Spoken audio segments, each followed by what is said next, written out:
good, it's great, which leads to the most embarrassing segue that I've ever made. Let's welcome on to the show a great college basketball player, none other than Great Osobor. Great, you are here. Welcome to the show. You're live on the NBA Draft Sleepapalooza, Draftapalooza. How you doing, my friend?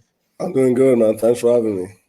Appreciate you joining up. Great. Obviously, you had one of the, I would call it the more exciting off seasons in the transfer portal. Obviously, ending up at Washington. What has kind of that process been like, and what has it been like? You know, getting acclimated to Washington. What are you looking forward to, kind of playing in the Big Ten this year? No, it was good. Obviously, a lot of schools, spoke to a lot of schools, had a lot of really big interest, and seeing there was a lot of options out there. But at the end of the day, it just felt like the right decision for me was to just stick with Coach Spring, and it's worked out so well for me so far. So I was like, let me just do that one more time. And then I'm excited to play in the Big Ten. You know, I feel like it's a tough physical league, and it's kind of my alleyway. I'm excited for it though. Speaking of the Big Ten, Greg, do you want to? I know the next pick's about to get announced.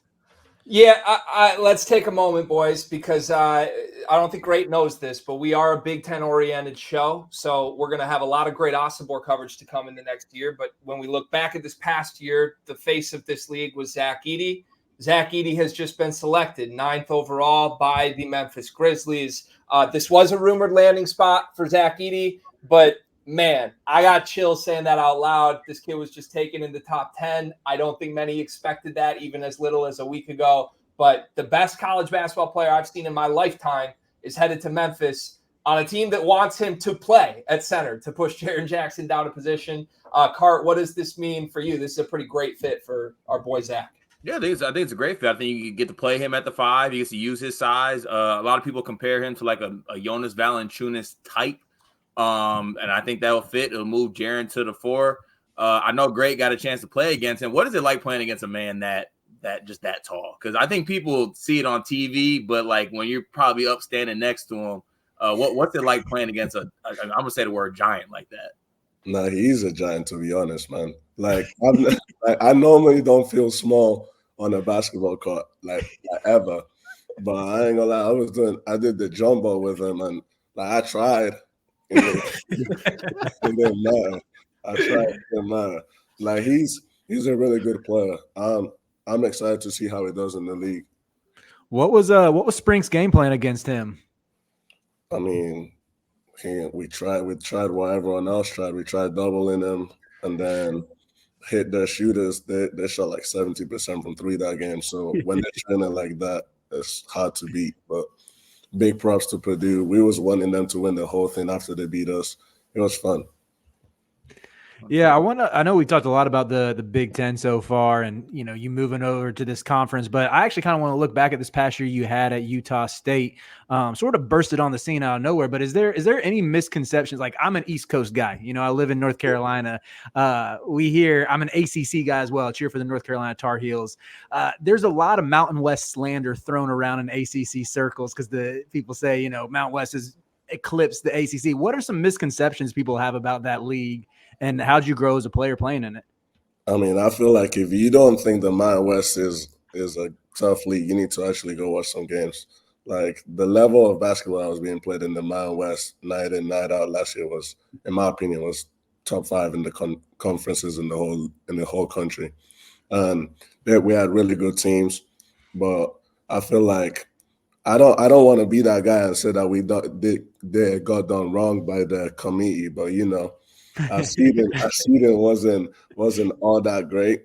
Uh-huh. But it's whatever. You do what you can with what you get. It was cool. This is the place. This is the place to slander the committee. Go ahead, Rob. This is the place to slander the committee. 100%. I was on that train with you guys. I also think it's hilarious that the storied ACC, it was the ACC Mountain West, which I think in itself tells you where the Mountain West is, right? Yeah. And where it was this past season. Expectations for this next season, both for you and for Washington. Like, you guys going to a new league, obviously new coaching staff there, not to you. What are expectations for you personally, and then with the program this offseason as we look ahead to the year? For me personally, I just want to help Washington win. I'm going to be the best team that I can every day. Try bring my leadership qualities and what I know so far from being able to win a few games throughout my career and try to translate that to the Big Ten. So you mentioned the Big Ten. It's a new step for you, obviously. Yeah. How much different do you think it will be on a game-to-game basis for you, or is it just basketball? I mean, obviously, it's going to be a lot more physical, but I think I like that, to be fair. So at the end of the day, it's going to be just basketball. Obviously, high-level teams, arguably the best conference in college. So I'm excited. I just love competing against the best, and that's why I came here. It's going to be big. You had many choices, too. Let's be honest about it. You were, some would say, the most sought-after player in the transfer portal. We interviewed Coleman Hawkins a couple weeks ago now, and we kind of asked him point blank, like, do you like the pressure of being known as the most coveted player in the portal? And he was real careful to make sure that we know that $2 million price tag is allegedly, according to Coleman Hawkins. So I think you're going through something similar, reportedly. Is that allegedly, or can we put that type of pressure on you? I don't know what you guys are talking about, to be honest. I feel it 100%. This is great media training, man. They're special. They're pro ready right now. I love it. All right, great. We're going to let you go. Thanks for making time for us. We're going to see a bunch of you in the Big Ten next year. This won't be the last time we cross paths, my friend. So enjoy the rest of the draft, my friend. Thank you for having me. Yeah, appreciate it, man. Appreciate it. All right, quick reset here. The Utah Jazz are on the clock at 10. Cody Williams has been the pick. I like this for Utah. We can go around the horn and get some quick thoughts. But first, can we cut the bullshit, man? They're $2 million guys. Why? What are we doing? You saw the chain. It looked nice. You don't talk about your pockets when you're Greg. See, this is the thing. This is why sleepers can never blow up, because if we do become like a $2 million entity, everyone's gonna know that we're a $2 million entity. When you're a $2 million entity, you carry yourself like